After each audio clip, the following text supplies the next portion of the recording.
പ്രാർത്ഥിക്കാം. സന്തോഷം നൽകുന്ന നല്ലവനായ ദൈവമേ, ഞങ്ങൾ നിന്നെ സ്തുതിക്കുന്നു. ഈ വെള്ളിയാഴ്ച ദിവസം ഞങ്ങൾ കർത്താവിനെ ധ്യാനിപ്പാൻ തന്ന ഈ നല്ല അവസരത്തിനായി ഞങ്ങൾ നന്ദി പറയുന്നു. രാവിലത്തെ ആരാധനയ്ക്കായി ഞങ്ങൾ നന്ദി പറയുന്നു. ധ്യാനത്തിനായി ഈ അവസരത്തിനായി ഞങ്ങൾ നന്ദി പറയുന്നു. വന്നിരിക്കുന്ന എല്ലാവരെയും ഞങ്ങൾ തിരുമുമ്പാകെ സമർപ്പിക്കുന്നു. വരാൻ ആഗ്രഹിച്ചിട്ട് സാധിക്കാതെ പോയവർ, യാത്ര ചെയ്തുകൊണ്ടിരിക്കുന്നവർ, പലയിടങ്ങളിൽ കുടുങ്ങിയവർ എല്ലാവരെയും ഞങ്ങൾ തിരുമുമ്പാകെ സമർപ്പിക്കുന്നു. ഇന്ന് ഞങ്ങൾക്ക് കർത്താവ് തരാൻ വെച്ചിരിക്കുന്ന അനുഭവങ്ങൾ ഏറ്റുവാങ്ങുവാൻ ഞങ്ങളിതാ വിശ്വാസത്തോടെ നിൻ്റെ വചനത്തെങ്കിൽ വിറച്ച് നിൻ്റെ വചനം ഞങ്ങൾക്ക് തരുന്ന അനുഭവങ്ങളിൽ നിൻ്റെ കടാക്ഷം ഏറ്റുവാങ്ങി നിൻ്റെ കൃപയാൽ അനുഗ്രഹത്താൽ ഏറ്റുവാങ്ങുവാൻ ഞങ്ങളെ സഹായിക്കണമെന്ന് പ്രാർത്ഥിക്കുന്നു. ഞങ്ങളുടെ ഹൃദയങ്ങളെ അവിടുന്ന് തുറന്ന് വചനം ഞങ്ങളുടെ ഉള്ളിലായി അത് സൗഖ്യമായി, അനുഗ്രഹമായി, അനുഭവമായി, ആത്മഫലമായി, സന്തോഷമായി മാറുവാൻ ഞങ്ങളെ സഹായിക്കണമെന്ന് യേശുവിൻ്റെ നാമത്തിൽ യാചിക്കുന്നത് പിതാവിനും പുത്രനും പരിശുദ്ധാത്മാവിനും സ്തുതികരേറ്റുവാനായിട്ട് തന്നെ. ആമേൻ. 16-ാം സങ്കീർത്തനത്തിൻ്റെ 11-ാമത്തെ വാക്യത്തിൽ സങ്കീർത്തനക്കാരൻ്റെ ഒരു അനുഭവം ഇവിടെ പങ്കിട്ടിരിക്കുകയാണ്. നമുക്ക് ആ അനുഭവം ഉണ്ടോ? ജീവന്റെ വഴി നീ എനിക്ക് കാണിച്ചു തരും. നിന്റെ സന്നിധിയിൽ സന്തോഷ പരിപൂർണതയും നിന്റെ വലത്തുഭാഗത്തെന്നും പ്രമോദമുണ്ട്. ഇതാരോടും എപ്പോൾ പറഞ്ഞതാണ്? ദാവീദിൻ്റെ ഒരു സ്വർണ്ണഗീതം എന്നാണ് എൻ്റെ പേര്. ഇപ്പോൾ വിലയേറിയ ഒരു ഗീതമായി സ്വർണ്ണഗീതം എന്ന് പേരിട്ട് ദാവീദ് പാടിയൊരു പാട്ടാണിത്. ആ ദാവീദിൻ്റെ അനുഭവം നമുക്കുണ്ടാകുവാൻ നമ്മൾ എന്ത് ചെയ്യണം? 16-ാം സങ്കീർത്തനക്കാരൻ ദാവീദ് തൻ്റെ ഒരു അനുഭവം നമ്മളുമായി പങ്കിടുന്നു. സ്വർഗത്തിലെ പിതാവിൻ്റെ സന്നിധിയിൽ പിതാവിൻ്റെ വലത്തുഭാഗത്ത് എന്നും പ്രമോദങ്ങളുണ്ടെന്നാണ് പറയുന്നത്. അപ്പം ഇന്നത്തെ പ്രമോദം നമുക്ക് കിട്ടുമോ? എല്ലാ ദിവസവും അതിരാവിലെ എഴുന്നേൽക്കുമ്പോൾ, എല്ലാ ദിവസവും സന്ധ്യയാവുമ്പോൾ ഈ സങ്കീർത്തനവുമായി ദൈവസന്നിധിയിൽ ചെന്ന് സ്വർഗത്തിലെ പിതാവേ, നിന്റെ വലതുഭാഗത്ത് എന്നും പ്രമോദമുണ്ടല്ലോ, ഇന്നത്തെ പ്രമോദം എനിക്ക് വേണം എന്ന് പറഞ്ഞ് ദൈവസന്നിധിയിൽ കാത്തിരിക്കുമ്പോൾ നിന്റെ സന്നിധിയിൽ സന്തോഷ പരിപൂർണതയുണ്ടെന്നാണ് പറയുന്നത്. സന്തോഷത്തിൻ്റെ പരിപൂർണത ദൈവസന്നിധിയിൽ മാത്രമാണ്. അത് സ്വർഗത്തിലെ പിതാവിൻ്റെ വലത്തുഭാഗത്ത് ഇരിപ്പുണ്ട്. ഈ വലത്തുഭാഗത്ത് ഈ പ്രമോദം ഇരിക്കുന്നെന്ന് പറയാൻ കാരണം എന്നാണെന്നറിയാം. സ്വർഗത്തിലെ പിതാവിൻ്റെ വലത്തുഭാഗത്ത് പ്രമോദമുണ്ട്, സന്തോഷമുണ്ട്. പിതാവിൻ്റെ വലത്തുഭാഗത്തിരിക്കുന്ന ഒരാളുണ്ട്. ആരാ? പുത്രൻ. അപ്പം നമ്മളുടെ സന്തോഷം തരാൻ വേണ്ടി പിതാവിൻ്റെ വലത്തുഭാഗത്തിരിക്കുന്ന പുത്രൻ എന്തിനാ പിതാവിൻ്റെ വലത്തുഭാഗത്ത് ഇരിക്കുന്നതെന്ന് പറയാം. നമ്മുടെ ശത്രുവിനെ പാദപീഠമാക്കാനാണെന്ന് 110-ാമത്തെ സങ്കീർത്തനം എഴുതിയിട്ടുണ്ട്. അപ്പോൾ പിതാവിൻ്റെ വലത്തുഭാഗത്ത് പുത്രൻ പോയിരിക്കുന്നത് നമ്മുടെ ശത്രുക്കളെ പാദപീഠമാക്കി നമുക്ക് സന്തോഷം തരാൻ വേണ്ടിയാണ്. അപ്പോൾ നമ്മുടെ സന്തോഷം കളയുന്നത് ശത്രുവാണ്. അത് മനുഷ്യരാരുമല്ല, തിന്മ, പിശാച്. അപ്പോൾ നമ്മുടെ സന്തോഷം കൊല്ലുന്നത്, നമ്മുടെ സന്തോഷം കളയുന്നത്, അത് അപൂർണമാക്കുന്നത്, അതില്ലാതാക്കുന്നത് തിന്മപ്പെട്ട ശക്തികളാണ്. അതിനെ പാദപീഠമാക്കാൻ വേണ്ടി പിതാവിൻ്റെ വലത്തുഭാഗത്ത് ഇരിക്കുന്നു എന്നാണ് 110-ാം സങ്കീർത്തനം. എങ്ങനെയാ? ഞാൻ നിന്റെ ശത്രുവിനെ പാദപീഠം, നീ എൻ്റെ വലത്തുഭാഗത്തിരിക്കുക. അപ്പോൾ പിതാവിൻ്റെ വലത്തുഭാഗത്ത് പുത്രൻ ഇരുന്നോളാൻ പിതാവ് പറഞ്ഞിരിക്കുന്നത് എന്തിനാണ്? നമുക്ക് പ്രമോദം തരാൻ വേണ്ടിയാണ്. അപ്പം നമുക്ക് പ്രമോദം തരാൻ വേണ്ടി ദൈവത്തിൽ ആശ്രയിക്കുന്ന, പിതാവിൽ ആശ്രയിക്കുന്ന വിശ്വാസികൾക്ക്, ദൈവമക്കൾക്ക് ആനന്ദവും പ്രമോദവും സന്തോഷവും ആശ്വാസവും എല്ലാം കൊടുക്കാൻ വേണ്ടി അതിനെല്ലാം തടസ്സം നിൽക്കുന്ന തിന്മയുടെ ശക്തികളെ, ശത്രുക്കളെ പാദപീഠമാക്കി ചവിട്ടി മെതിക്കാൻ പിതാവായ ദൈവനമ്പുരാൻ പുത്രനെ വലത്തുഭാഗത്ത് ഇരുത്തിയിരിക്കുന്നു. പിതാവിൻ്റെ വലത്തുഭാഗത്ത് പുത്രൻ ഇരിപ്പ് തുടങ്ങിയിട്ട് ഒത്തിരി നാളായി. എത്ര കൊല്ലമായി കാണും? എത്ര വർഷമായി കാണും? ഭൂമിയിൽ വന്നിട്ട് സ്വർഗാരോഹണം ചെയ്തിട്ട് എത്ര നാളായി കാണും? ഇപ്പം 1900 എല്ലാം കഴിഞ്ഞില്ലേ? 2015 ഇന്ന് എത്രാം തീയതിയാ? ഇന്ന് ഡിസംബർ മാസം 11-ാം തീയതി. 1900 വർഷങ്ങൾ കഴിഞ്ഞു, 2000 വർഷം കഴിഞ്ഞു, 2015 ഇത് കർത്താവിൻ്റെ കാലമാണ്. കർത്താവ് ഭൂമിയിൽ വന്നിട്ട് പോയിട്ട് 2015 കൊല്ലമായി. 2000 കൊല്ലമായി, അല്ലെങ്കിൽ 2000 കൊല്ലം മുമ്പ് പിതാവിൻ്റെ സന്നിധിയിൽ നിന്ന് വന്ന് പിതാവിൻ്റെ വലത്തുഭാഗത്ത് പോയി ഇരിക്കുന്ന ആ പുത്രൻ അവിടെ പോയിരിക്കുന്ന ശത്രുവിനെ പാദപീഠമാക്കാനാണ്, ശത്രുവിനെ ചവിട്ടാനാണ്, തോൽപ്പിക്കാനാണ്. ശത്രുവിനെ തോൽപ്പിക്കാനായിട്ട് ഇത്രയും നാളായിട്ട് പിതാവിൻ്റെ സന്നിധിയിൽ പോയിരുന്നിട്ട് നമുക്ക് സന്തോഷം കിട്ടിയോ? നമ്മുടെ ശത്രുവിനെ നമ്മൾ പരാജയപ്പെടുത്തിയോ?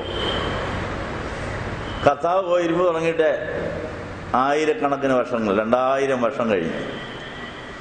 2000 വർഷമായി കർത്താവ് അവിടെ ഇരിപ്പാണ്. നമുക്കെന്നാ സന്തോഷം പൂർണ്ണമാകാതെ? നമ്മുടെ സന്തോഷം തന്നെ അങ്ങ് പോകുന്നു. നമ്മുടെ സന്തോഷത്തിന് തന്നെ പൂർണ്ണതയില്ലാത്തത്. ഈ സങ്കീർത്തനക്കാരോട് നമുക്ക് ചോദിക്കണം, ജീവന്റെ വഴി ഞങ്ങൾക്ക് കാണിച്ചു തരണം. അപ്പൊ ജീവന്റെ വഴിയിൽ കൂടെ നമ്മുടെ ജീവൻ പോകണം.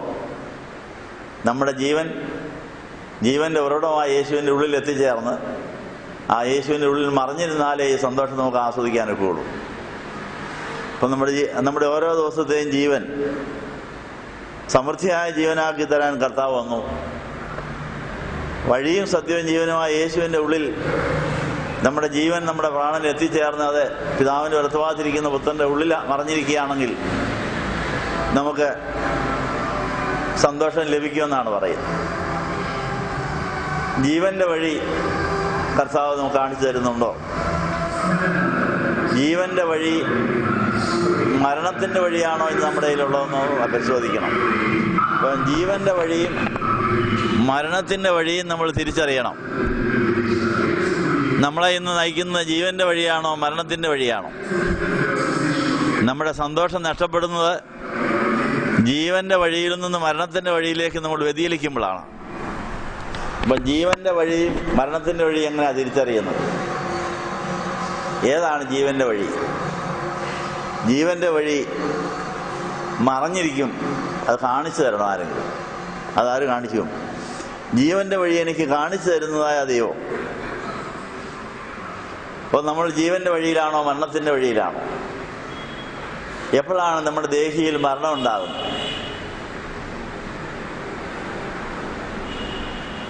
നമ്മുടെ ശരീരം ജീവിച്ചിരിക്കുമ്പോൾ നമ്മുടെ ദേഹി മരിക്കാൻ സാധ്യതയുണ്ട്. ജീവിച്ചിരിക്കുമ്പോൾ തന്നെ നമ്മൾ മരിച്ചവരാകാൻ സാധ്യതയുണ്ട്. നമ്മളറിയാതെ നമ്മുടെ ദേഹിയുടെ മണ്ഡലം മരിച്ചിരിക്കാനും സാധ്യതയുണ്ട്. എപ്പോഴാണ് നമ്മുടെ ദേഹിയുടെ മണ്ഡലത്തിൽ മരണം ഉണ്ടാകുന്നത്? ആ കാര്യം നമ്മൾ തിരിച്ചറിഞ്ഞിട്ടുണ്ടോ? അത് യാക്കോബിന്റെ ലേഖനം 1-ാം അധ്യായത്തിന്റെ 15-ാമത്തെ വാക്യത്തിൽ നമ്മുടെ ദേഹിയുടെ മണ്ഡലത്തിൽ ശത്രുവായ മരണം എങ്ങനെ കയറി വരുന്നു? നമ്മുടെ രക്ഷകനായ യേശുവിൻ്റെ ജീവൻ എങ്ങനെ കയറി വരും? ആ യേശുവിൻ്റെ ജീവനിൽ നമ്മുടെ ജീവൻ എങ്ങനെ ചേരും? നമ്മിലേക്ക് മരണം വരുന്ന വഴി ഏതാണ്? ജീവന്റെ വഴിയും മരണത്തിന്റെ വഴിയും നമ്മൾ തിരിച്ചറിഞ്ഞിട്ടുണ്ടോ?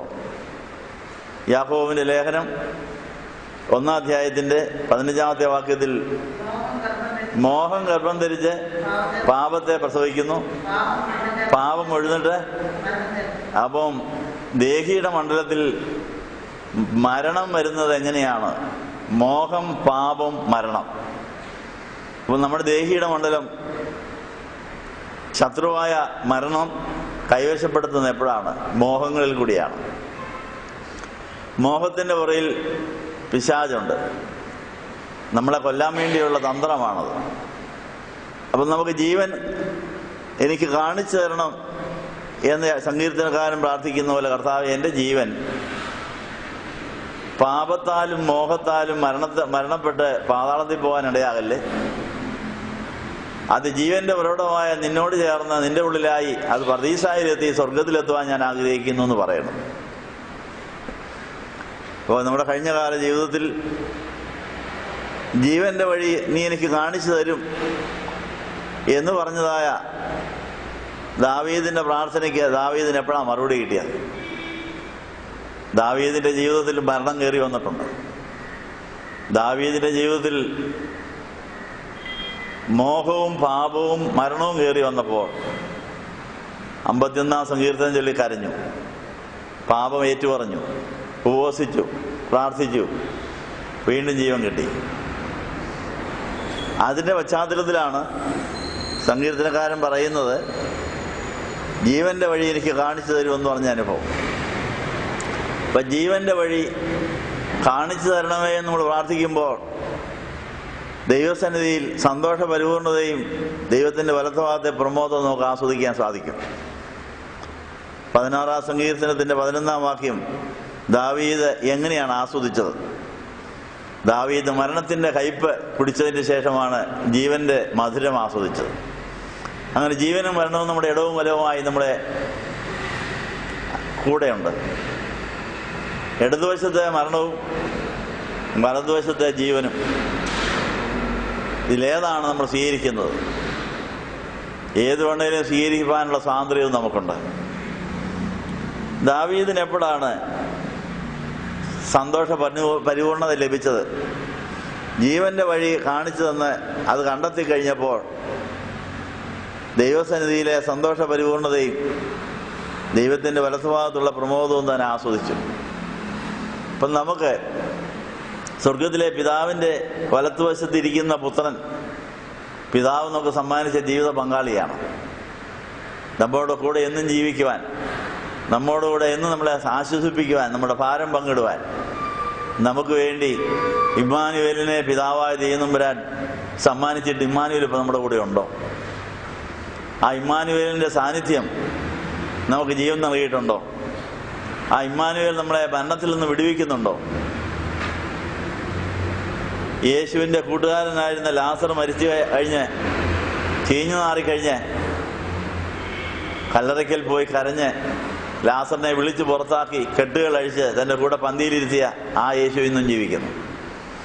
അപ്പം നമ്മുടെ ദുഃഖങ്ങളുടെ, നമ്മുടെ മരണത്തിൻ്റെ അനുഭവത്തിൽ ഈ യേശുവിനെ വിളിച്ചപേക്ഷിച്ചാൽ ജീവന്റെ വഴി നമ്മൾക്ക് കാണിച്ചു തരുമെന്നാണ് പറയുന്നത്. എന്നും ജീവന്റെ വഴി കണ്ടെത്തണം. അത് മറച്ചു വെക്കാൻ പിശാച് ശ്രമിക്കും. ജീവന്റെ വഴിയിലേക്ക് നമ്മുടെ ശ്രദ്ധയെ അവൻ തിരിച്ചുകൊണ്ട് പോകും. ആദാമിൻ്റെയും ഹവ്വയുടെയും ജീവൻ എങ്ങനെയാണ് പാതാളത്തിലേക്ക് പോയത്?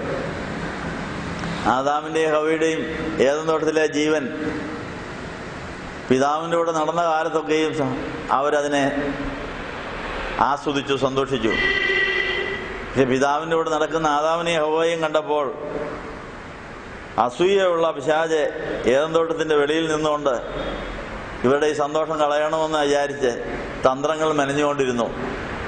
അപ്പോൾ ഹവ്വയ്ക്ക് ഏറ്റവും പ്രിയപ്പെട്ട തോഴനായി കൂടെ ഉണ്ടായിരുന്ന സർപ്പത്തിൻ്റെ കൂടെയുള്ള പോക്ക് കണ്ടപ്പോൾ സർപ്പത്തിൽ കൂടെ ഇവളെ വഞ്ചിക്കാമെന്ന് പിശാച് വിചാരിച്ചു. അങ്ങനെ സർപ്പത്തിൽ കയറിയിട്ട് വളരെ കൗശലമായി വർത്തമാനം പറഞ്ഞ് ഹവ്വയ്ക്ക് വിലക്കപ്പെട്ട പഴത്തിൽ മോഹം ഉണ്ടാക്കി. വിലക്കപ്പെട്ടതിൽ മോഹം ഉണ്ടാക്കിയപ്പോൾ ദൈവത്തിൻ്റെ കൽപ്പനയെ ലംഘിച്ചത് കയറിയെടുക്കുവാൻ പാമ്പ് സഹായിച്ചപ്പോൾ മോഹം ഗർഭം ധരിച്ച് പാപത്തെയും, പാപം എടുത്തിട്ട് മരണത്തെയും പ്രസവിച്ചു. അവരുടെ പ്രാണൻ പാതാളത്തിലേക്ക് പോയി. ശരീരം ഭൂമിയിലുണ്ടായിരുന്നു. ശരീരം ഭൂമിയിലുണ്ടായിരുന്നെങ്കിലും ദേഹി പാതാളം വരെ പോയി മരണം അവരെ ഭരിച്ചു. അങ്ങനെ മരണത്തിൻ്റെ ആലയിൽ ചെന്നു ചേർന്നു. മൃത്യു അവരെ മേയിച്ചു. പാതാളം അവരുടെ പാർപ്പിടമായി. പിശാചാകുന്ന, മരണമാകുന്ന ദൂതൻ അവരെ വഴി നടത്തി. നമ്മുടെയും കഴിഞ്ഞകാല ജീവിതത്തിൽ ജീവന്റെ വഴി കാണാതെ മരണത്തിൻ്റെ വഴി കാണിച്ചു തന്ന പിശാച് മോഹത്തിലും പാപത്തിലും ശാപത്തിലും നമ്മളെ കുടുക്കി നമ്മുടെ പ്രാണനെ അപഹരിച്ച് പാതാളത്തിൽ കൊണ്ടുപോയതാണ് നമ്മുടെ ദുഃഖങ്ങൾക്ക് കാരണം. നമ്മുടെ പേടിയും നമ്മുടെ ദുഃഖവും മാറാത്തതിൻ്റെ കാര്യം നമ്മുടെ പ്രാണൻ ഇനിയും പാതാളത്തിൽ നിന്ന് കയറി വരാനുണ്ട്. പാതാളത്തിൽ പോയ പ്രാണനാണ് പേടിയും ദുഃഖവും ഭീതിയും എല്ലാം നമ്മളിലേക്ക് കൊണ്ടുവരുന്നത്. അത് പാതാളത്തിൽ നിന്ന് വരുന്ന അനുഭവമാണ്. അപ്പം നമ്മളും നമ്മുടെ പൂർവികരും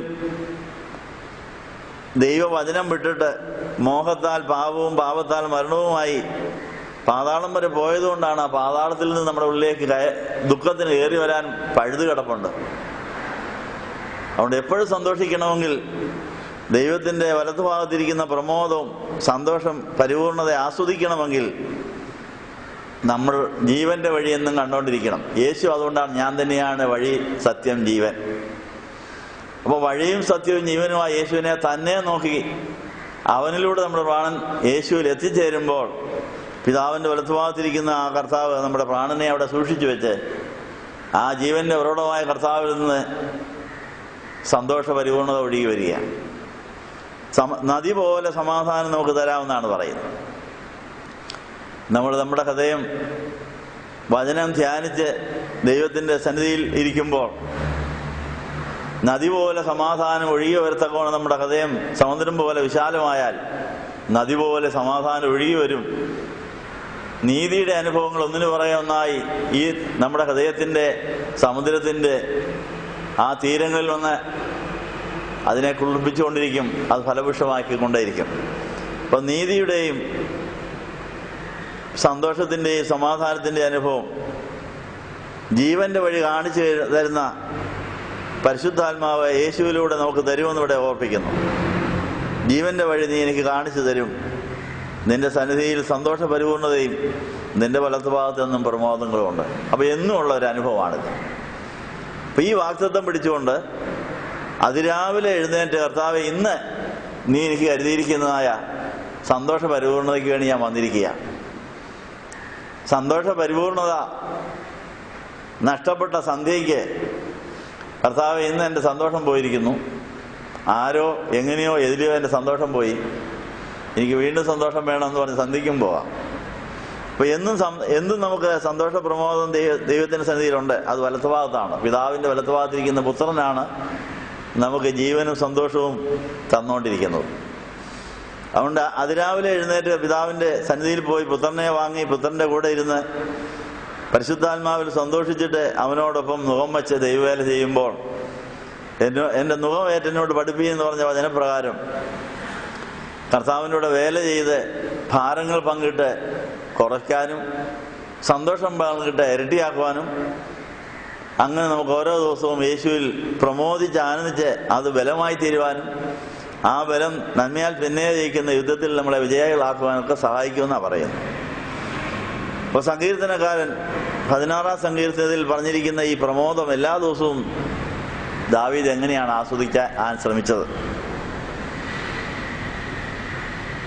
അതിനാധാരമായ പല കാര്യങ്ങൾ ഈ 16-ാം സങ്കീർത്തനത്തിലുണ്ട്. സങ്കീർത്തനത്തിൻ്റെ 16-ാം സങ്കീർത്തന തുടക്കത്തിൽ ദൈവമേ, ഞാൻ നിന്നെ ശരണമാക്കിയിരിക്കാൻ എന്നെ കാത്തുകൊള്ളണമേ എന്ന് പറഞ്ഞ് സംരക്ഷണയ്ക്ക് വേണ്ടിയുള്ളതായ ഒരപേക്ഷ. ദൈവത്തെ ശരണം പ്രാപിച്ചാൽ എന്നെ കാത്തുകൊള്ളണമേ എന്ന് പ്രാർത്ഥിക്കണം. അപ്പം നമ്മൾ 100% ദൈവത്തിൽ ശരണം വയ്ക്കുന്നവരാണ്. നമ്മൾ ആരിലൊക്കെയാണ് ശരണം വച്ചിരിക്കുന്നത്? 100% കർത്താവിൽ ആശ്രയവും ശരണവും ഉണ്ടോ? ദൈവത്തിൽ ശരണം വയ്ക്കാത്തപ്പോൾ, ആശ്രയിക്കാത്തപ്പോൾ നമ്മുടെ ശ്രദ്ധയെ മരണത്തിൻ്റെ വഴിയിലേക്ക് പിശാച് ആകർഷിക്കാൻ സാധ്യതയുണ്ട്. അതുകൊണ്ടാണ് അവൻ്റെ മുഖം ഇടപെടാതെ അന്വേഷിക്കണമെന്ന് 105-ാം സങ്കീർത്തനക്കാരൻ പറയുന്നത്.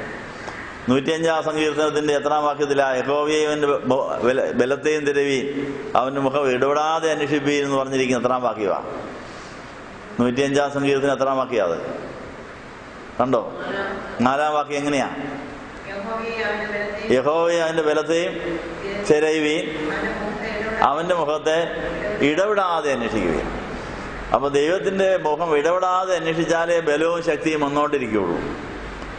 ഇടയുണ്ടായിപ്പോയാൽ ആ വിടവിൽ കൂടെ മറ്റവൻ കയറും. അതുകൊണ്ട് വിടവില്ലാതെ ഇടവിടാതെ പിതാവിൻ്റെ മുഖത്തേക്ക് നോക്കുമ്പോൾ പിതാവിൻ്റെ ജീവനും പ്രകാശവും നമ്മുടെ ഉള്ളിലേക്ക് വന്ന് അത് നമ്മളെ ജീവന്റെ വഴിയിൽ നമ്മളെ നിലനിർത്തും. പക്ഷെ ഇതെങ്ങനെയാണ് ഇടപെടാതെ നോക്കുന്നത്? അദൃശ്യനായ അരൂപിയായ ദൈവത്തെ, സ്വർഗത്തിൽ ഇരിക്കുന്ന ദൈവം, എല്ലായിടത്തും ഉണ്ടെന്ന് പറയുന്ന ദൈവത്തിൻ്റെ മുഖം എങ്ങനെയാണ് നോക്കുന്നത്?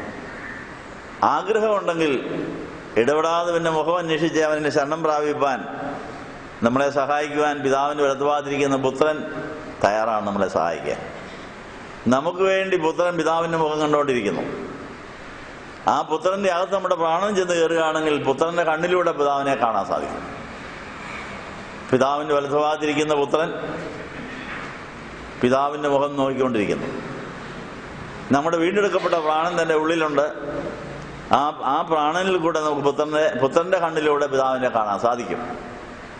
പിന്നെ മറ്റൊരു സാധ്യത ഉള്ളത്, പിതാവിന്റെ മുഖം ഇടപെടാതെ അന്വേഷിച്ച് പിതാവിന്റെ വലത്തുഭാഗത്തെ പ്രമോദം ആസ്വദിക്കുവാൻ ആഗ്രഹിക്കുന്നവർക്ക് അത് കൊടുക്കുവാൻ ദൂതന്മാർ, മാലാഖമാർ നമ്മളെ സഹായിക്കാൻ തയ്യാറാണ്. പിതാവിന്റെ മുഖം അന്വേഷിപ്പാൻ ആഗ്രഹിക്കുന്നവർക്ക് ആ മുഖം കാണിച്ചു കൊടുക്കാൻ വേണ്ടി പിതാവിന്റെ സന്നിധിയിൽ നമുക്ക് വേണ്ടി സ്പെഷ്യൽ ഒരു ദൂതൻ നിൽപ്പുണ്ട്. ആ ദൂതനെ നിങ്ങൾ കണ്ടിട്ടുണ്ടോ? ആ ദൂതനെ ഓർത്ത് നന്ദി പറഞ്ഞിട്ടുണ്ടോ? അതെവിടെയാണ് എഴുതിയിരിക്കുന്നറിയാമോ? എല്ലാ മാമോദിസായിട്ടിരിക്കുന്ന എല്ലാ ദൈവമക്കൾക്കും, ദൈവപൈതലായ ജീവന്റെ പുസ്തകത്തിൽ പേരെഴുതപ്പെട്ട എല്ലാ ദൈവമക്കൾക്കും അന്നേരം തന്നെ ഒരു മാലാഖയെ കൂടെ കൊടുക്കും പിതാവിന്റെ മുഖം നോക്കാൻ. അതെവിടെ എഴുതിയിരിക്കുന്നറിയാം? പിതാവിന്റെ മുഖം കാണാൻ, പിതാവിന്റെ മുഖത്ത് നോക്കാൻ, പിതാവിന്റെ സന്നിധിയിൽ നമുക്ക് വേണ്ടി ഒരു മാലാഖയെ നിർത്തിയ ദൈവത്തിന് നന്ദി പറഞ്ഞിട്ടുണ്ടോ? ഇല്ലെങ്കിൽ ഒന്ന് പറഞ്ഞാട്ടെ. ദൈവമേ, നിനക്ക് നന്ദി, നിനക്ക് സ്തോത്രം, ഹല്ലേലൂയ. എന്താ കാര്യം? പിതാവിന്റെ മുഖം ഇടപെടാതെ അന്വേഷിച്ച്, ഇടപെടാതെ അവന്റെ മുഖം അന്വേഷിച്ച് അവന്റെ ശക്തി പ്രാപിച്ച്, ആ ശക്തി സന്തോഷമാകാൻ, ആ സന്തോഷ പ്രമോദം എന്നും ആസ്വദിക്കുവാൻ ഒരു മാലാഖയെ അവിടെ നിർത്തിയിട്ട് ഞങ്ങൾ ഇതുവരെയും മാലാഖയെ പ്രയോജനപ്പെടുത്തിയില്ല, ക്ഷമിക്കണമേ എന്ന് പറയണം. നമ്മുടെ ദുഃഖം മാറാത്ത തന്നെ, നമ്മുടെ പേടി മാറാത്ത തന്നെ, പിതാവിന്റെ മുഖം നോക്കാൻ പുത്രൻ അവിടെ ഇരിപ്പുണ്ട്, പുത്രനെ നമ്മൾ ശരിക്കും പ്രയോജനപ്പെടുത്തുന്നില്ല. ആ പുത്രന്റെ മാലാഖ നിൽപ്പുണ്ട് നമുക്ക് വേണ്ടി. ഇവരുമായിട്ടുള്ള ബന്ധം സ്ഥാപിക്കാൻ ഒരു മാലാഖയെ നമ്മുടെ കൂടെ നിർത്തിയിട്ടുണ്ട്. ഇതിനെ വല്ലതും നമ്മൾ പ്രയോജനപ്പെടുത്തിയിട്ടുണ്ടോ? നമ്മുടെ കൂടെ മാലാഖയുണ്ട്, സ്വർഗത്തിൽ മാലാഖയുണ്ട്. നമ്മുടെ കൂടെ മാലാഖയുണ്ടെന്നുള്ള കാര്യം 34 സങ്കീർത്തനത്തിലുണ്ട്. 34 സങ്കീർത്തനം എത്രാമത്തെ വാക്യത്തിലാ? സ്വർഗത്തിലെ ദൂതന്മാർ, മാലാഖമാർ നമ്മുടെ കൂടെയുണ്ട്. എത്രാം വാക്യ? എത്രാമത്തെ വാക്യത്തിലാണ്? കണ്ടോ? എത്രാമത്തെ വാക്യ അത്? അപ്പോ 34 സങ്കീർത്തനം 7-ാം വാക്യത്തിൽ എന്നാ പറയുന്നു? യഹോവയുടെ ദൂതൻ ഭക്തന്മാരുടെ ചുറ്റും പാളയം ഇറങ്ങി അവരെ. അപ്പോൾ നമ്മൾ ഭക്തരായിരിക്കാമെങ്കിൽ യഹോവയുടെ ദൂതന്മാർ നമുക്ക് കാവലുണ്ടായിരിക്കും. അപ്പൊ നമ്മുടെ കൂടെയുള്ള മാലാഖ, സ്വർഗത്തിൽ നിൽക്കുന്ന മാലാഖ, ഈ മാലാഖമാർ തമ്മിൽ ബന്ധമുണ്ട്. ഈ ബന്ധം നമ്മളെ പുനഃസ്ഥാപിക്കാമെങ്കിൽ അവൽ കൂടെ നമുക്ക് പിതാവിന്റെ മുഖം കാണാൻ സാധിക്കും. അപ്പം നമ്മുടെ കൂടെ നിൽക്കുന്ന മാലാഖയ്ക്ക് നിങ്ങൾ നന്ദി പറഞ്ഞിട്ടുണ്ടോ? കൂടെ മാലാഖമാരെ നിർത്തിയിരിക്കുന്ന പിതാവിന് നന്ദി പറഞ്ഞിട്ടുണ്ടോ? ഇല്ലെങ്കിൽ നമുക്ക് കുടിശ്ശേരി ദിവസം നന്ദി പറയാം. പിതാവേ നന്ദി. എന്തിനാ നന്ദി? സ്വർഗത്തിൽ മാലാഖ നിൽക്കുന്നു, ഭൂമിയിൽ ഞങ്ങളുടെ കൂടെ നിൽക്കുന്നു, പിതാവ് പുത്രനെ അവിടെ ഇരുത്തിയിരിക്കുന്നു. ഇതൊക്കെ ആയിട്ട് ഞങ്ങൾക്ക് ദുഃഖം മാറുന്നില്ല, പേടി മാറുന്നില്ല, സന്തോഷം കിട്ടുന്നില്ല. ആരാ ഉത്തരവാദി? ഈ സംവിധാനങ്ങളൊക്കെ നമ്മൾ പ്രയോജനപ്പെടുത്താത്തത് കൊണ്ടാണ് നമ്മൾ അരിഷ്ടതാവസ്ഥയിൽ കഴിയുന്നത്. ആരാധനയും ധ്യാനവും ഇത് കൂട്ടായ്മയില്ല, ഇതിനു വേണ്ടിയാണ്. നമ്മുടെ കൂടെയുള്ള മലാഹയെ പ്രയോജനപ്പെടുത്താനും സ്വർഗത്തിൽ നിൽക്കുന്ന മലാഹയുടെ കണ്ണിലൂടെ പിതാവിന്റെ മുഖം കാണാനും, പിതാവിന്റെ മുഖം കാണുന്ന പുത്രന്റെ അകത്ത് നമ്മുടെ പ്രാണൻ ചെന്നിട്ട് അതിലൂടെ കാണാൻ, ഇതെല്ലാം പ്രയോജനപ്പെടുത്തി കഴിയുമ്പോൾ നിന്റെ വഴി, ജീവന്റെ വഴി എനിക്ക് കാണിച്ചു തരും. നിന്റെ സന്നിധിയിൽ സന്തോഷ പൂർണ്ണതയും നിന്റെ വലത്തുഭാഗത്തൊന്നും പ്രമോദങ്ങളുണ്ടെന്ന് പറഞ്ഞ സങ്കീർത്തനക്കാരന്റെ അനുഭവം നമ്മുടേതായി തീരും. അതിന് ദൈവമേ, ഞാൻ നിന്നെ ശരണമാക്കിയിരിക്കിയാൽ എന്നെ കാത്തുകൊള്ളണമേ. അങ്ങനെ സംരക്ഷണയ്ക്ക് വേണ്ടി സങ്കീർത്തനം 16 നമ്മൾ വായിച്ചിട്ടുണ്ടോ?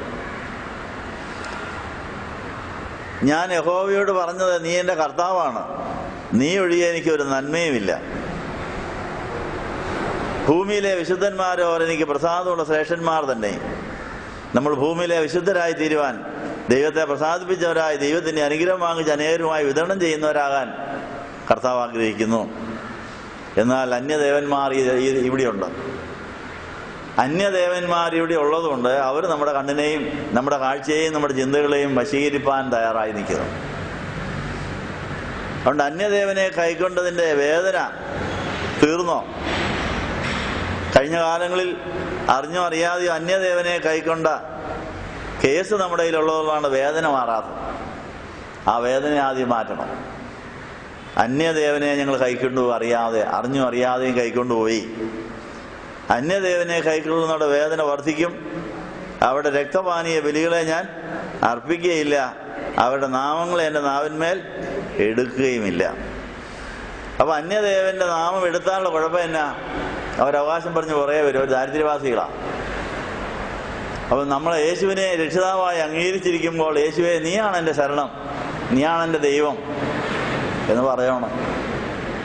ഈ വഴിയെ വേറെ ദൈവത്തിനെ വിളിച്ച് ശരണം വിളിച്ചുകൊണ്ട് പോകുന്നവരുമ്പോൾ നിങ്ങൾ കർത്താവെ നീ എൻ്റെ ശരണം എന്ന് പറയും. അത് നമ്മൾ കേട്ടോണ്ട് നടക്കുമോ? അത് പറയണം. രണ്ട് വഴിയെ എത്ര തീക്ഷ്ണതയോടെയാണ് അവരുടെ ദൈവത്തെ വിളിച്ചുകൊണ്ട് നടക്കുന്നത്. അത്രയും തീക്ഷ്ണത നമുക്കുണ്ട് നമ്മുടെ ദൈവത്തെ വിളിക്കാൻ. അവർ 40 ദിവസം നോയമ്പ് എടുത്ത് കെട്ടും കെട്ടി വണ്ടി പിടിച്ച് പാടി പ്രാർത്ഥിച്ച് അവരുടെ ദൈവത്തെ വിളിച്ചുകൊണ്ട് അവർ പോവുക. അപ്പം നമ്മുടെ ദൈവത്തെ തന്നെ വിളിക്കാത്തത്? അത് കേൾക്കുമ്പോഴേലൊന്നും വിളിക്കണ്ടേ? എന്തേ? അപ്പം മറ്റുള്ളവർ അവരുടെ ദൈവത്തെ ശരണം വിളിക്കുമ്പോൾ നമ്മുടെ കർത്താവിനെ യേശുവെ നീയാണ് എൻ്റെ ശരണം നമ്മൾ പറയണ്ടേ? പറഞ്ഞില്ലേ എൻ്റെ അർത്ഥം നമ്മൾ അതിൻ്റെ കൂടെ കൂടിയെന്നാണ് എൻ്റെ അർത്ഥം. അപ്പം അതുകൊണ്ട് അന്യദേവനെ ആരാധിക്കുന്ന ലോകത്തിൽ നമ്മൾ ജീവിക്കുന്നു. അന്യദേവനെ ശരണം വിളിച്ചുകൊണ്ട് പോകുന്നവരുടെ ശബ്ദം കേൾക്കുമ്പോൾ കർത്താവേ ഞാൻ നിന്നെയാ ശരണം പ്രാപിച്ചിരിക്കുന്നത്. സ്വാതന്ത്ര്യമുണ്ട്, ഏത് ദേവനെ വേണമെങ്കിലും ആരാധിക്കാൻ സ്വാതന്ത്ര്യമുണ്ട്. പക്ഷേ എൻ്റെ ദൈവം നീയാണ്, ഞാൻ പിശാചിനെ ഉപേക്ഷിച്ചതാണ്. അതുകൊണ്ട് യേശുവെ നീയാണ് എൻ്റെ ശരണം, നീയാണ് എൻ്റെ ദൈവം, നീയാണ് എൻ്റെ ഉടയവൻ എന്ന് ഉറക്കെ പറഞ്ഞില്ല എങ്കിൽ പിശാച് പറയും, കണ്ടോ എന്നെ ആരാധിക്കുന്നവർ വേണ്ടത് പോക്കുണ്ടോ? യേശുവെ നിന്നെ ആരാധിക്കുന്നവർക്ക് അവർക്കൊന്നും പറയാനില്ല, അവരിങ്ങനെ മിണ്ടാതെ നടക്കുക, കളിയാക്കും കർത്താവിനെ. യേശുവിനെ ആരാധിക്കുന്ന നമ്മൾ അവർ വിളിക്കുന്നതിനേക്കാൾ ശക്തിയായി വിളിച്ചെങ്കിലേ കർത്താവിന് സന്തോഷം വരുള്ളൂ. അല്ലേ കർത്താവിനെ നോക്കി അവർ കളിയാക്കുന്നു, എൻ്റെ മക്കളൊക്കെ ഇങ്ങനെ മിണ്ടാതിരിക്കുന്നത്, എൻ്റെ മക്കൾ കണ്ടോ വന്നേച്ച് പോകുന്നുണ്ടോ? അപ്പം ഈ കള്ളനായ പിശാചിനെ അപകരിച്ചെടുത്ത് ഒത്തിരി അനുഗ്രഹം അവൻ്റെ കയ്യിലുണ്ട്. അതെല്ലാം വരുന്നവർക്ക് വിധിച്ചു കൊടുക്കുക. അതുകൊണ്ടായി ഇതിന് പോകാൻ ആളുള്ളത്. കള്ളൻ്റെ കൂടെ കൂടിയാൽ കള്ളൻ മോഷ്ടിച്ചതിനൊക്കെ പങ്ക് കിട്ടും. പക്ഷെ കേസ് വരുമെന്നേ ഉള്ളൂ അവസാനം. വേണോ? എനിക്ക് എൻ്റെ ഉടയവനായ കർത്താവിനെ ശരണം പ്രാപിച്ചിട്ട് കർത്താവിൽ നിന്ന് കിട്ടുന്ന അനുഗ്രഹം മാത്രം മതി, കർത്താവ് എനിക്കായി കരുതിയിരിക്കുന്നത് മാത്രം മതി, കള്ളൻ്റെ ഒന്നും എനിക്ക് വേണ്ട, സത്യദൈവത്തെ ആരാധിച്ചിട്ട് കിട്ടുന്ന മാത്രം എനിക്ക് മതി എന്ന് പറഞ്ഞ് നമ്മൾ ദൈവത്തോടുള്ളതായ ഏകാഗ്രതയും പാതിവൃത്യവും സംരക്ഷിച്ചെങ്കിലേ സന്തോഷിക്കാനൊക്കെ ഉള്ളൂ. അതുകൊണ്ട് നമ്മുടെ കഴിഞ്ഞ കാല ജീവിതത്തിൽ നമ്മളോ നമ്മുടെ പൂർവികരോ അന്യദേവനെ കൈക്കൊണ്ടതിൻ്റെ കേസുകൾ കാണും. അതെല്ലാം വിശ്വാസപ്രമാണം ചൊല്ലി കർത്താവെ നിന്നെ മാത്രമാണ് ഞാൻ ആരാധിക്കുന്നത്, ഞാൻ പിശാചിനെ ഉപേക്ഷിച്ചതാ എന്ന് പറഞ്ഞ് യേശുവിൻ്റെ നാമം വിളിച്ചപേക്ഷിക്കണം. അതുകൊണ്ട് അന്യദേവനെ ആരാധിച്ചുകൊണ്ട് അവർ വഴിയെ പലർ പോകുന്ന കാണുമ്പം നമ്മൾ ശ്രീയേശു നാമം പാടണം. അപ്പോൾ എങ്ങനെയാ പാട്ട്? ശ്രീയേശു നാമം അതിശയ നാമം ഏഴയനിക്കിമ്പ നാമം, ശ്രീയേശു നാമം അതിശയ നാമം ഏഴയനിക്കുന്ന നാമത്തിനും മേലായ നാമം, ഭക്തർജനം വാഴ്ത്തും നാമം, എല്ലാം മുഴങ്ങാലും മടങ്ങിടും തിരുമുമ്പിൽ വല്ലാപത്വമുള്ള നാമം, എല്ലാം മുഴങ്ങാലും മടങ്ങിടും തിരുമുമ്പിൽ വല്ലാപത്വമുള്ള നാമം, ശ്രീയേശു നാമം അതിശയ നാമം ഏഴനിക്കിമ്പ. ഇപ്പൊ തോമാസ് യേശുവിനെ നോക്കൊണ്ട് തന്നു. ആ യേശു പിതാവിൻ്റെ വലത്തുഭാഗത്ത് വരെ നമ്മുടെ പ്രാണനെയും കൊണ്ട് പോയിരിക്കുന്നു. നമ്മുടെ ആത്മാക്കളെ വഹിച്ചുകൊണ്ട് അവൻ സ്വർഗാരോഹണം ചെയ്ത് സ്വർഗത്തിൽ നമ്മുടെ ആത്മാക്കളെ കൊണ്ട് ഇരുത്തു വരെ ചെയ്തിട്ടുണ്ട്. ഇനി നമ്മുടെ ശരീരവും കൂടി അവിടെ എത്തണം. നമ്മുടെ ഓരോ ദിവസം പ്രാണനെ അവിടെ എത്തിക്കൊണ്ടിരിക്കുന്നു. അവൻ്റെ പിതാവിൻ്റെ വലത്തുഭാഗത്താണ് നമ്മുടെ പ്രമോദങ്ങൾ എന്ന് നമ്മൾ വായിച്ചു. ആ സങ്കീർത്തനക്കാരൻ നമുക്ക് അതിൻ്റെ വഴി പറഞ്ഞു തന്നിരിക്കുകയാണ്. ജീവൻ്റെ വഴി നീ എനിക്ക് കാണിച്ചു തരും. ജീവൻ്റെ വഴി കാണിച്ചു തരാൻ ആഗ്രഹിക്കുന്ന ദാവീദ് നമ്മളോട് പറയുകയാണ്, ആ വഴി യേശു തന്നെയാണ്. ദാവീദിൻ്റെ സന്തതിയായി ജനിച്ച് മരിച്ചു ഉയർത്തെഴുന്നേറ്റ് യേശു തന്നെയാണ് ജീവൻ്റെ വഴി. അതുകൊണ്ടാണ് ഞാൻ തന്നെയാണ് വഴി, ഞാൻ തന്നെയാ സത്യം, ഞാൻ തന്നെയാ ജീവനെന്ന് കർത്താവ് പറയാൻ കാരണം വേറെ വലയിടത്തെ മനുഷ്യൻ വഴിതെറ്റിപ്പാൻ സാധ്യതയുള്ളതുകൊണ്ടാണ് അങ്ങനെ പറയുന്നത്. അതുകൊണ്ട് 16-ാം സങ്കീർത്തനത്തിൽ അന്യദേവനെ കൈക്കൊള്ളുന്നവരുടെ വേദന വർദ്ധിക്കും, അവിടെ രക്തപാനീയ ബലികളെ ഞാൻ അർപ്പിക്കുകയില്ല, അവരുടെ നാമങ്ങളെ എൻ്റെ നാവിന്മേൽ എടുക്കുകയുമില്ല. യേശുവിൻ്റെ നാമമല്ലാതെ ഒരു ദേവൻ്റെയും വാക്ക് പറയാൻ പാടില്ല. പറഞ്ഞാൽ അവരവകാശം പറഞ്ഞ് പുറകെ വരും. അതുകൊണ്ട് നമ്മളോ നമ്മുടെ പൂർവികരോ അറിഞ്ഞോ അറിയാതെയോ നമ്മൾ ആരാധിക്കുന്ന സത്യ ഏകദൈവത്തിൻ്റെ നാമമല്ലാതെ ഏതെങ്കിലും നാമം ഓർക്കുകയോ പറയുകയോ വിളിക്കുകയോ ചെയ്തെങ്കിൽ അതിന് ക്ഷമ ചോദിച്ചിട്ട്, കർത്താവേ നിന്റെ നാമം മാത്രം എനിക്ക് മതി, അതാണ് എൻ്റെ ആശ്രയമെന്ന് പറഞ്ഞ് നമ്മൾ വിശ്വാസം പുതുക്കണം. അതുകൊണ്ട് എല്ലാ യാമപ്രാർത്ഥനയിലും വിശ്വാസ പ്രമാണം ചൊല്ലുന്നത്, ഞാൻ പിന്മാറിപ്പോയിട്ടില്ല, ഞാൻ നിന്നിൽ തന്നെ ആശ്രയിക്കുന്നു, നിന്റെ മുഖം ഇടപെടാതെ ഞാൻ അന്വേഷിക്കുന്നു എന്ന് പറയാൻ വേണ്ടിയാണെന്ന് ആര് ഓർപ്പിക്കുന്നു. എൻ്റെ അവകാശത്തിൻ്റെയും പാനപാത്രത്തിൻ്റെയും പങ്ക് യഹോവയാകുന്നു, നീ എനിക്ക് എൻ്റെ ഓഹരിയെ പരിപാലിക്കുന്നു എന്നൊക്കെ പറഞ്ഞ് സങ്കീർത്തനക്കാരൻ തൻ്റെ ദൈവസന്നിധിയിൽ ആനന്ദിച്ചതിൻ്റെ വഴികൾ നമ്മളെ പഠിപ്പിക്കുകയാണ്. ഞാൻ യഹോവയെ എപ്പോഴും എൻ്റെ മുമ്പിൽ വച്ചിരിക്കുന്നു, അവൻ എൻ്റെ വലത്തുഭാഗത്തുള്ളതുകൊണ്ട് ഞാൻ കുലുങ്ങിപ്പോവുകയില്ല. അപ്പോൾ യഹോവയെ എപ്പോഴും മുമ്പിൽ വയ്ക്കാമെങ്കിൽ അവൻ എൻ്റെ വലത്തുഭാഗത്തുള്ളത് കൊണ്ട് ഞാൻ കുലുങ്ങിപ്പോവുകയില്ല എന്ന് പറയുന്ന അനുഭവം നമ്മുടേതായിത്തീരും. അപ്പോൾ യഹോവയെ എപ്പോഴും നമ്മുടെ മുമ്പിൽ വെച്ച് അവനെ ആരാധിച്ചുകൊണ്ടിരിക്കാമെങ്കിൽ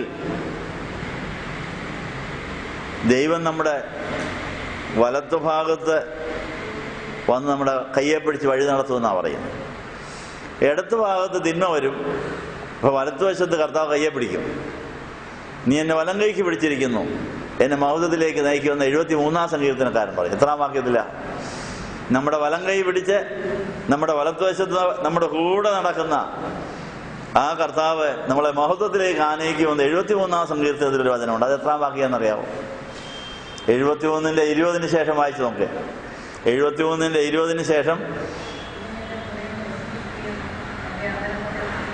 നമ്മൾ വ്യസനിക്കുകയും അന്തരംഗത്തിൽ കുത്തുകൊള്ളുകയൊക്കെ ചെയ്തപ്പോൾ ആസാബ് ചെയ്തത് എന്താണ്? ഞാൻ പൊട്ടനൊന്നും അറിയാതിരുന്നൊരു കാലമുണ്ട്, മൃഗം പോലെ ആയിരുന്നൊരു കാലം, എപ്പോഴും നിന്റെ അടുക്കലിരിക്കുന്നു, നീ എന്നെ വലം കൈ പിടിച്ചിരിക്കുന്നു, പിന്നെ നിന്റെ ആലോചനയാ നീ എന്നെ നടത്തും, മഹത്വത്തിലേക്ക് എന്നെ കൈക്കൊള്ളും. എത്രാം വാക്യത്? അങ്ങനെ മഹത്വത്തിലേക്ക് എന്നെ കൈക്കൊള്ളൂ എന്ന് പറഞ്ഞ അനുഭവത്തിലാണ് കർത്താവിൻ്റെ കയ്യെ പിടിക്കേണ്ടത്. അങ്ങനെ കർത്താവിൻ്റെ വലത്തുഭാഗത്തുള്ള പ്രമോദം കിട്ടാൻ കർത്താവ് നമ്മുടെ വലത്ത് കയ്യെ പിടിക്കണം. വലത്ത് കയ്യെ പിടിച്ച് നമ്മുടെ ഓരോ ദിവസവും മഹത്വത്തിലേക്ക് നയിച്ചുകൊണ്ടിരിക്കുമെന്നാണ് പറയും. ആ അനുഭവത്തിൽ നമുക്ക് കർത്താവിൻ്റെ വലത്തുഭാഗത്തെ പ്രമോദം ആസ്വദിക്കാൻ സാധിക്കും. അങ്ങനെ കല്യാണം കഴിക്കുന്നതിന് മുമ്പ് കർത്താവിൻ്റെ കയ്യെ പിടിച്ചേച്ച് വേണം പോവാൻ. ഒരു യുവാവ് കല്യാണം കഴിക്കുന്നതിന് മുമ്പ് കർത്താവിൻ്റെ കയ്യെ പിടിച്ച് ആ പ്രമോദം ആസ്വദിച്ചേച്ച് പോയാലേ ഭാര്യയ്ക്ക് സന്തോഷം കൊടുക്കാനൊക്കെ ഉള്ളൂ. കല്യാണം കഴിക്കുന്ന ഒരു യുവതി വിവാഹ നിശ്ചയം കഴിഞ്ഞ് വിവാഹ മണ്ഡപത്തിലേക്ക് പോകുമ്പോൾ സ്വർഗത്തിലെ ഈ ദൈവത്തിൻ്റെ കൈ എൻ്റെ കയ്യെ പിടിച്ചിട്ടുണ്ടെന്നുള്ള അനുഭവത്തിൽ വേണം പോകാൻ. 71-ാം സങ്കീർത്തനക്കാരൻ്റെ അനുഭവം മണവാളനും മണവാട്ടിയും ആസ്വദിച്ച ശേഷം അവർ മണവറയിൽ പ്രവേശിക്കുകയാണെങ്കിൽ ദൈവത്തിൽ നിന്ന് കിട്ടിയ സന്തോഷം അവർ പങ്കിടുമ്പോൾ അത് ഇരട്ടിയാവും. ദൈവം അതിൻ്റെ ഇടയ്ക്ക് കാണും. അപ്പം മണവാളൻ്റെയും മണവാട്ടിയുടെയും ഇടയിൽ സന്തോഷിപ്പിക്കുന്ന ദൈവം കൂടി ഉണ്ടായിരിക്കണം. മണവാളൻ്റെയും മണവാട്ടിയുടെ ഇടയിൽ ദുഃഖിപ്പിക്കുന്ന പിശാചാണെങ്കിൽ ഒന്നും ശരിയാകുകയില്ല.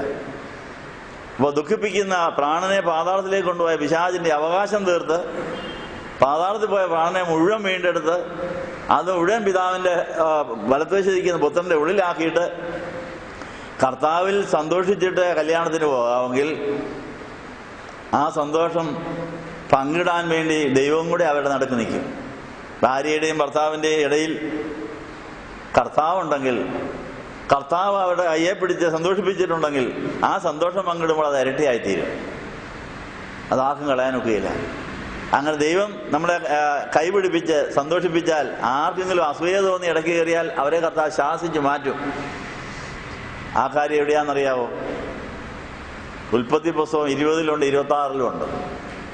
ഉൽപ്പത്തി പുസ്തകം 20-ൽ അബ്രഹാമിന്റെ ജീവിതത്തിൽ അബ്രഹാമിന്റെയും സാറായുടെയും കുടുംബജീവിതം കണ്ടിട്ട് ഒരു രാജാവിന് അസൂയ തോന്നി. ആ രാജാവിനെ കർത്താവ് ശാസിച്ചു, രോഗിയാക്കി, തൊട്ടുപോയേക്കരുത് എന്ന് പറഞ്ഞ് ശാസിച്ചു മാറ്റിയെന്നാണ് പറയും. ഇസ്ഹാക്കിന്റെ കുടുംബജീവിതത്തില് അവരുടെ സന്തോഷം കണ്ടപ്പോൾ, നൂറുമേനി വിളവും സന്തോഷവും സന്തോഷിപ്പീരും കണ്ടപ്പോൾ ഒരു രാജാവിന് അസൂയ തോന്നി. അവിടെയും കർത്താവ് ഇടപെട്ടിട്ട് അവരുടെ കുടുംബജീവിതത്തെ സംരക്ഷിക്കുന്നതായിട്ട് കണ്ടു. അപ്പോൾ നമ്മൾ വിവാഹ ജീവിതത്തിലേക്ക് പ്രവേശിക്കുന്നതിന് മുമ്പ് കർത്താവിൽ സന്തോഷിച്ചിട്ടേ കല്യാണത്തിന് പോകാവൂ. അങ്ങനെ കർത്താവിൽ സന്തോഷിച്ചിട്ട് പോകുമ്പോൾ കർത്താവാണ് ഇതിന് ജീവിത പങ്കാളിയെ തരുന്നത്. ആ സന്തോഷം പങ്കിടുന്നതനുസരിച്ച് അത് വർദ്ധിച്ചുകൊണ്ടേയിരിക്കും. അത് അടുത്ത തലമുറയിലേക്ക് കവിഞ്ഞൊഴുകിക്കൊണ്ടേയിരിക്കും. ഏതെങ്കിലും കുടുംബജീവിതം ചൊവ്വാകുന്നില്ലെങ്കിൽ എൻ്റെ അർത്ഥം കുടുംബജീവിതത്തിന് മുമ്പ് 16-ാം സങ്കീർത്തനത്തിലെ 11-ാം വാക്യം ആസ്വദിച്ചില്ല, 71-ാം സങ്കീർത്തനത്തിലെ 22-ാം വാക്യം സ്വന്തമാക്കാതെയാണ് കല്യാണത്തിന് പോയെന്നാണ് എൻ്റെ അർത്ഥം. നീ എൻ്റെ കയ്യെ പിടിച്ചിരിക്കുന്നു എന്ന് പറഞ്ഞിരിക്കുമ്പോൾ ഞാൻ നിന്നെ വേറെ ആളെ കൊണ്ട് കൈ പിടിപ്പിക്കാമെന്ന് പറയും. സ്വർഗത്തിലെ പിതാവ് നമ്മുടെ കയ്യെ പിടിച്ചതിന് ശേഷം ഞാൻ നിനക്ക് കാണപ്പെടുന്ന ഒരാളെ കൂടെ കയ്യെ പിടിക്കാൻ തരിക എന്ന് പറഞ്ഞു വേണം ഭാര്യയ്ക്ക് ഭർത്താവിനെ കൊടുക്കാൻ, ഭർത്താവിന് ഭാര്യയും കൊടുക്കാൻ. അവര് വിവാഹ കൂദാശയുടെ സമയം തമ്മിൽ കൈപിടിക്കുമ്പോൾ അതിനു മുമ്പേ ദൈവത്തിന്റെ കൈ പിടിച്ചിരിക്കണം. എങ്കിലേ ആ കൈപിടുത്തത്തിൽ ദൈവം സാധിക്കുകയുള്ളൂ. കൈപിടിപ്പിക്കുന്ന അച്ഛൻ പറയും കൈവിട്ടേച്ച് കുരിശു വരച്ചോളാൻ. പിന്നെ കൈപിടിക്കാൻ ഒത്തിട്ടുണ്ടോ? എന്താ നിങ്ങളുടെ അഭിപ്രായം എന്നാ? പണ്ടെന്ന് കയ്യെ പിടിച്ചത് അച്ചായ, അത് കഴിഞ്ഞ് പിന്നെ പിടിക്കാൻ ഒത്തിട്ടുണ്ടോ? സാധിച്ചിട്ടുണ്ടോ? ഇല്ലെങ്കിൽ കയ്യെ പിടിപ്പിച്ചവൻ ആരാ? കർത്താവാ. കർത്താവ് കയ്യേന്ന് വിടുകയില്ല. ഭർത്താവിന് പോയി ഇപ്പം കയ്യെ പിടിച്ചോണ്ടിരിക്കാനും പോകും. ഭർത്താവിന് കൈ കൊണ്ട് ജോലി ചെയ്യാൻ തലേ വല്ല ആഹാരം തരാനൊക്കെ ജോലി ചെയ്യാൻ പോകണ്ടേ? അപ്പോൾ ആദ്യം കർത്താവ് നമ്മുടെ കയ്യെ പിടിച്ചിട്ട് ഭാര്യയും ഭർത്താവിനെയും കയ്യെ പിടിപ്പിച്ചിട്ട് നിങ്ങളിപ്പോൾ കൈവിട്ടാലും ഞാൻ നിന്റെ കയ്യെ പിടിച്ചിട്ടുണ്ട് എന്ന് പറഞ്ഞ് അവരവരുടെ ജോലികൾ ചെയ്തതിന് ശേഷം വീണ്ടും വന്ന് കൈപിടിച്ച് സന്തോഷിച്ച് അവർക്ക് ഉറങ്ങാനും ജീവിക്കാനൊക്കെ പിന്നെ സാധിക്കും. അപ്പം ദൈവത്തമ്പുരാന് മാത്രമേ എപ്പോഴും കയ്യെ പിടിക്കാനൊക്കെ ഉള്ളൂ. ഭർത്താവിന് എപ്പോഴും കയ്യെ പിടിക്കാൻ സാധ്യമല്ല. പല പരിമിതികളുണ്ട്, പരാജയങ്ങൾ വരാമെങ്കിലും എൻ്റെ കയ്യിൽ കർത്താവ് പിടിച്ചിരിക്കുന്നുള്ള ബോധ്യം ഉണ്ടെങ്കിൽ നമുക്ക് ആ സന്തോഷം നിലനിർത്താൻ സാധിക്കുന്നില്ല. ഇതെല്ലാം കിട്ടിയിട്ട് വേണം കല്യാണത്തിന് പോകാൻ. അപ്പോൾ 16-ാം സങ്കീർത്തനം വായിച്ച് കഴിഞ്ഞ കാലങ്ങളിൽ അറിഞ്ഞോ അറിയാതെയോ അന്യദേവനെ ആരാധിച്ചതിൻ്റെ ശാപം തീരണം, പാതാളത്തിൽ പോയ പ്രാണനെ വീണ്ടെടുത്ത് യേശുവിൻ്റെ ഉള്ളിലാക്കണം. അങ്ങനെ ഞാൻ യഹോവയെ എൻ്റെ മുമ്പിൽ വെച്ചിരിക്കുന്നു, അവൻ എൻ്റെ വലത്തുഭാഗത്തുള്ളതുകൊണ്ട് ഞാൻ കുലുങ്ങിപ്പോകയില്ല, അതുകൊണ്ട് എൻ്റെ ഹൃദയം സന്തോഷിച്ച് എൻ്റെ മനസ്സ് ആനന്ദിക്കുന്നു. 9-ാം വാക്യം. അതുകൊണ്ട് എൻ്റെ ഹൃദയം സന്തോഷിച്ച് എൻ്റെ മനസ്സ് ആനന്ദിക്കുന്നു, എൻ്റെ ജഡവും നിർഭയമായി വസിക്കും. അപ്പം നിർഭയമായി വസിക്കണമെങ്കിൽ ഈ സന്തോഷം പിതാവിൽ നിന്ന് പുത്രൻ വഴി പരിശുദ്ധാത്മാവ് വഴി നമ്മുടെ അകത്ത് വരണം, നമ്മളിൽ നിന്ന് കവിഞ്ഞൊഴുകണം. അപ്പോൾ ഒന്നിനും നമ്മളെ പേടിപ്പിക്കാനൊക്കെയില്ല, ആർക്കും നമ്മളെ പേടിപ്പിക്കാനൊക്കെയില്ല എന്നുള്ള കാര്യം ഇത് ഓർപ്പിച്ചിരിക്കുന്നു. 10-ാം വാക്യത്തിൽ നീ എൻ്റെ പ്രാണനെ പാതാളത്തിൽ വിടുകയില്ല, നിന്റെ പരിശുദ്ധനെ ദ്രവത്വം കാണുവാൻ സമ്മതിക്കുകയുമില്ല.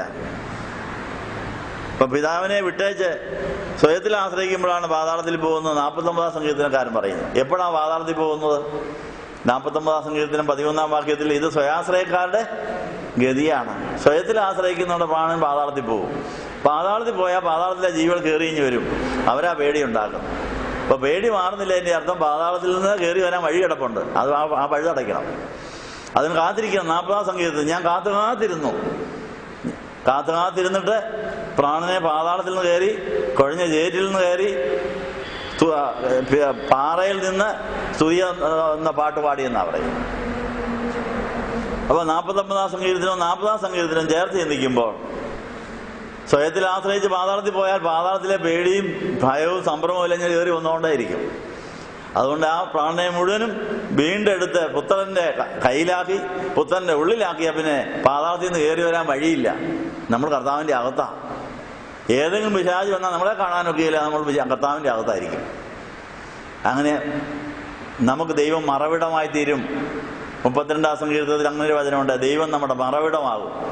എത്രാം വാക്യെന്നറിയാവോ? നീ എൻ്റെ മറവിടമാകുന്നു. 32-ാം സങ്കീർത്തനം. ലംഘനം ക്ഷമിച്ചും പാപം മറിച്ചും കിട്ടിക്കഴിഞ്ഞ് പ്രാണൻ മുഴുവൻ യേശുവിലായി കഴിയുമ്പോൾ യേശുവിൻ്റെ ഉയർത്തെഴുന്നേറ്റ ശരീരം നമ്മുടെ സങ്കേതമായി മാറും. അവിടെ നമുക്ക് മറഞ്ഞിരിക്കാൻ സാധിക്കും, നമ്മളെ പിന്നെ പിശാചിന് കാണാനൊക്കെയില്ല. ഇപ്പോൾ അവൻ നമ്മളെ പേടിപ്പിക്കുകയും വിഷമിപ്പിക്കുകയും ചെയ്ത് നമ്മൾ പുറത്ത്, അകത്തല്ല, നമ്മൾ വെളിയിലാണെന്നാണ് എൻ്റെ അർത്ഥം. നമ്മൾ ദൈവത്തിന് വെളിയിലായാൽ എപ്പോൾ വേണമെങ്കിലും അപകടം സംഭവിക്കാം. നമ്മൾ യേശുവിൻ്റെ ഉള്ളിലായാൽ ഒരു ബാധയും കൂടാരത്തിനടുക്കുകയില്ല എന്ന് 91 സങ്കീർത്തനത്തിലുണ്ട്. ഈ വാക്യങ്ങളെല്ലാം നമ്മുടെ അനുഭവമാകുവാൻ നമുക്ക് ആരാധന തുടരാം. അതുകൊണ്ട് നീ എൻ്റെ പ്രാണനെ പാതാളത്തിൽ വിടുകയില്ല, പക്ഷെ നമുക്ക് വേണേൽ പാതാളത്തിലേക്ക് കളയാം. ദൈവത്തിൽ ആശ്രയിക്കാതെ സ്വയത്തിൽ ആശ്രയിക്കുന്ന പാതാളത്തിലേക്ക് പ്രാണനെ കളയുക. ഈ പാതാളം എന്ന് പറഞ്ഞ സ്ഥലത്തെ ഭൂതങ്ങൾക്ക് പോലും ഇഷ്ടമില്ലാത്തൊരു സ്ഥലമാണ്. എവിടെയാണ് തെളിവ് പറയാമോ? ലഗിയോൻ ബാധിച്ച ഭൂതങ്ങൾ കർത്താവിനോട് ഒരു പ്രാർത്ഥന നടത്തി. ഞങ്ങളെ ഇറക്കി വിടുകയാണല്ലേ, പാതാളത്തിലോട്ട് വിടല്ലേ. ഈ പന്നിയിലോട്ട് കയറിയാൽ പന്നി കയറി അവരെ കൊന്നുകൊണ്ട് ഈ വെള്ളത്തിലെങ്കിലും കിടന്നോളാവും. മനുഷ്യന് ഈ പാതാളത്തിലോട്ട് പോകാൻ ഒരു പേടിയില്ല. ചെന്ന് കഴിയുമ്പോഴേ പേടി വരുള്ളൂ. എഴുത്തങ്ങ് ചാടിയേക്കുക. അപ്പം ഭൂതങ്ങളെ പോലും ബോധം നമുക്കില്ലെന്ന്. ഭൂതങ്ങൾക്ക് ഈ പാതാളത്തിൻ്റെ വിഷമം അറിയാം. അതുകൊണ്ട് അയ്യോ ഞങ്ങളെ അങ്ങോട്ട് വിടല്ലേ, ഞങ്ങളിവിടെ എങ്ങാനും കിടന്നോളാം, ഈ ഭൂമി പറ്റിയ അല്ലെങ്കിൽ വെള്ളത്തിലെങ്കിലും കിടന്നോളാം. അതിനാണ് പന്നിയെ ചോദിച്ചു വാങ്ങിച്ച് അതിലങ്ങ് പോയി. നമ്മൾ സ്വയത്തിൽ ആശ്രയിച്ച് പാതാളത്തിലൂടെ എടുത്തങ്ങ് ചാടുക. എടുത്തി ആടിയാൽ അവിടുത്തെ പാതാള ജീവിതം നമ്മളങ്ങ് വിഴുങ്ങുക. വിഴുങ്ങിയാൽ യോനായ കടലാന വിഴുങ്ങിയ പോലെ അതിൻ്റെ വയറ്റിൽ പോയി കിടക്കും. അവിടെ പോയി കിടന്നാൽ പിന്നെ അവിടെ കിടന്ന് അയ്യം വിളിച്ച് അത് ഛർദ്ദിക്കണം. പിന്നെ അതിനാ നോമ്പിൻ്റെ എത്രാം ദിവസമായത്? 11-ാം ദിവസം. അപ്പോൾ നോമ്പിൻ്റെ 11-ാം ദിവസം യോന സ്വന്തം ഇഷ്ടപ്രകാരം അനുസരണക്കേട് കാണിച്ചു പോയപ്പോൾ കടലാനെ വയലിൽ ചെന്ന് കയറി. പിന്നെ അവിടെ കിടന്ന് അയ്യം വിളിച്ചു. അവസാനം കടലാനയ്ക്ക് ഗ്യാസ് ട്രബിൾ ഉണ്ടായി. സ്വസ്ഥതയില്ലാതെ അത് കടത്തിയിരുത് കൊണ്ട് ഛർദ്ദിക്കേണ്ടി വന്നു. അങ്ങനെയാണെങ്കിൽ നമുക്ക് സമാധാന സ്വസ്ഥതയിൽ അതിൻ്റെ അർത്ഥം തന്നെ ഏതോ കടലാനയുടെ അകത്ത് നമ്മുടെ പ്രാണക്കുട്ടികൾ കിടന്ന് നിലവിളിക്കുക. അവിടെ കിടന്ന് അയ്യം വിളിച്ച് എന്നെ ഛർദ്ദിക്കണം, എന്നെ വിഴുങ്ങരുത്, എന്നെ വിഴുങ്ങിയത് പോരാ, എന്നെ ദഹിപ്പിക്കരുത് എന്ന് പറഞ്ഞ് നിലവിളിക്കാമെങ്കിൽ, കാത്തിരിക്കാമെങ്കിൽ നമ്മുടെ പ്രാണനെ വിഴുങ്ങിയതായ ഭൂതങ്ങളെല്ലാം ഛർദ്ദിച്ച് വെള്ളിക്കളയും.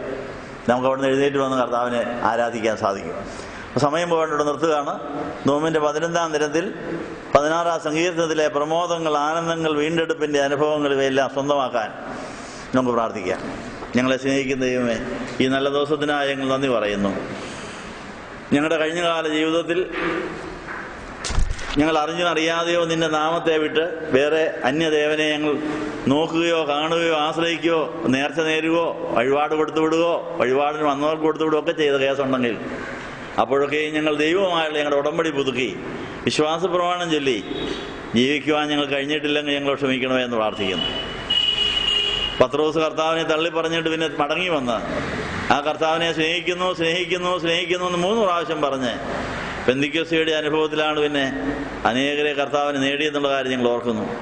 ആ പത്രോസിയാദിൻ ലേഖനത്തിൽ ആ കർത്താവിൽ വീണ്ടും ആനന്ദമുണ്ടെന്നുള്ള കാര്യം അവിടെ ഞാൻ ഓർപ്പിച്ചിരിക്കുന്നു. നിങ്ങളിപ്പോൾ അല്പനേരത്തേക്ക് നാനാ പരീക്ഷകളാൽ ദുഃഖിച്ചിരിക്കുന്നു വേണ്ടി വന്നാലും ആനന്ദിക്കുന്നു. അങ്ങനെ പത്രോസിയായിക്ക് ദുഃഖം ഉണ്ടായിരുന്നെങ്കിലും പത്രോസിയ കർത്താവിനെ തള്ളിക്കളഞ്ഞതിന് ശേഷം ദുഃഖിച്ചെങ്കിലും പെന്തിക്കോസ്തിയുടെ അനുഭവത്തിൽ ആത്മഫലങ്ങൾ വിളയിച്ച് വീണ്ടും ആനന്ദം കിട്ടി. പരീക്ഷകളെ ജയിച്ചതിന് ശേഷം വീണ്ടും ആനന്ദിച്ചു വന്ന് 1 പത്രോസ് 1:6 ഞങ്ങൾ വായിക്കുന്നു. അതുകൊണ്ട് പത്രോസിനെ നഷ്ടപ്പെട്ടതായ രക്ഷ, നഷ്ടപ്പെട്ടതായ സന്തോഷം തിരികെ കിട്ടി. പത്രോസ് ജയിലിൽ പോയിട്ടും ആ സന്തോഷം പോയില്ല.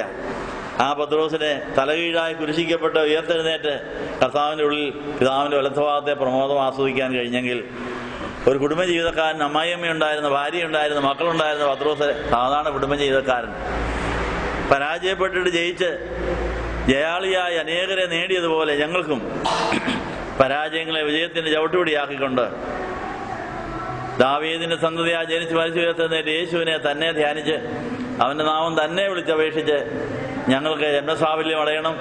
പിതാവിൻ്റെ വലത്തുഭാഗത്തെ പ്രമോദം ഞങ്ങൾക്ക് വേണം. ഞങ്ങളിങ്ങനെ അന്യദേവനെ ആരാധിക്കുന്നവരുടെ ശബ്ദവും ശരണവിളിയും ഞങ്ങൾ കേൾക്കുന്നു. ഞാൻ നിന്നിൽ തന്നെയാണ് ശരണം വയ്ക്കുന്നത് ഞങ്ങൾ ഓർക്കുന്നു. അതുകൊണ്ട് ഞങ്ങളുടെ മാമോദീസായിൽ ഏറ്റുപറഞ്ഞ യേശുവിനെ തന്നെ വിളിച്ചപേക്ഷിക്കുന്നു. അവനെ കൈവിട്ട് ഞങ്ങൾ പോകാൻ ഇടയാകരുതേ എന്ന് പ്രാർത്ഥിക്കുന്നു. അനേക അന്യദേവന്മാരെ ആരാധിക്കുന്നവരുടെ നാട്ടിൽ സത്യദൈവത്തെയാണ് ഞങ്ങൾ ആരാധിക്കുന്നതെന്നുള്ള കാര്യം ആവർത്തിച്ച് പറഞ്ഞ് അങ്ങനെ അന്യദേവനെ ആരാധിക്കുന്നതിൻ്റെ കെടുതികൾ ഞങ്ങളെ രക്ഷിക്കണമെന്ന് പ്രാർത്ഥിക്കുന്നു.